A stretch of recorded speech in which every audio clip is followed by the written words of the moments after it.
ఎవరు చక్రం గారు, ప్రసన్న కుమార్ గారు కూర్చొని మేకర్గా ఉండి మన పనులను అనేక మంది పనులు చేస్తున్న వారి అబ్బాయి బియ్యాలు పూర్తి చేశారు. ఎన్రోల్మెంట్ కూడా అయ్యింది. అంటే లాయర్గా మన గుడికి రావడానికి కారణం ఏంటంటే గవర్నమెంట్ ఒక కార్యక్రమాన్ని ఇచ్చారు.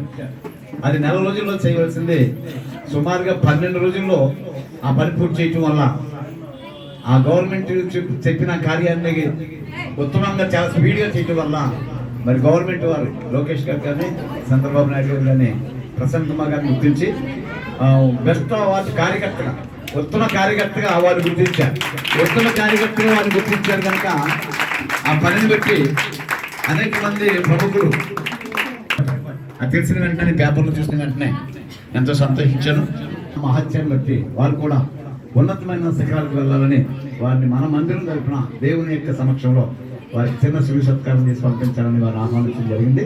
కనుక ఆ కార్యక్రమాన్ని కూడా మరి జరిగిస్తుండగా మరి మనందరం దాన్ని ప్రోత్సహించాలని ప్రభుత్వానికి మీకు తెలియజేస్తున్నాను.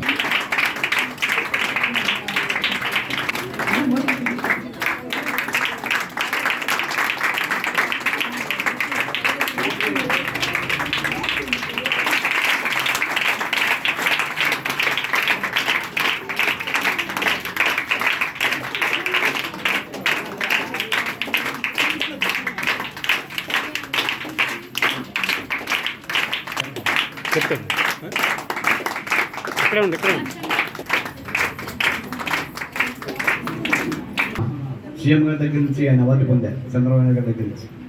ఈ కార్యక్రమం జరుగుతుంది, శ్రీ సత్కారం దేవుని మందిరం జరుగుతుంది తెలిసి కోపేల నుంచి సంఘం వారు మరి నరసింహరావు గారు కూడా ఈ శ్రీ సత్కారం దేవుని మందిరం ఉంటారు కూడా వారు కూడా సపోర్ట్ వచ్చారు కనుక వారు కూడా మరి ప్రసన్న కుమార్ గారిని సత్కరిస్తుండగా ఆయన మనం గౌరవిద్దాం.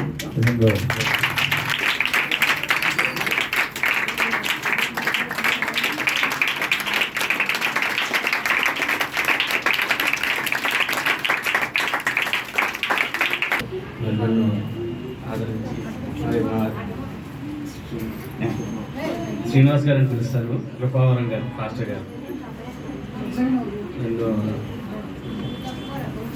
నన్ను చర్చ్ తరఫున అందరూ పేరు కోరిన అందరికీ నమస్కారం.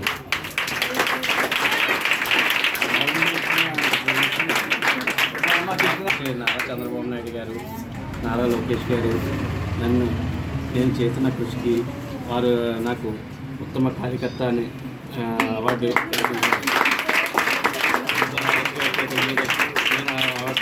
తీసుకున్నాను. నమస్కారం. ఈ యొక్క చిన్న వయసులో అయినా సరే ఉత్తమ అవార్డు రావడం అన్నది చాలా అద్భుతమైనది, చాలా మంచి ఇది. దీని గురించి మొత్తం మన రాష్ట్రంలో శ్రీనివాస్ గారు వీరంతా మొత్తం కార్యక్రమం ఏ కార్యక్రమం సరే బాగా ముఖ్యంగా ఇప్పుడు అన్నీ చేసి దాని తర్వాత తొందరగా వచ్చి ఏదైనా చేయగలిగారు. చాలా బాగా జరిగింది, బాగా జరిగింది, ఫస్ట్ బాగా జరిగింది. జన్మదినం రావడం, అందరికీ భోజనం చేయడం దగ్గర నుండి చాలా కష్టపడ్డారు మాస్టర్ గారు. చెప్పాలి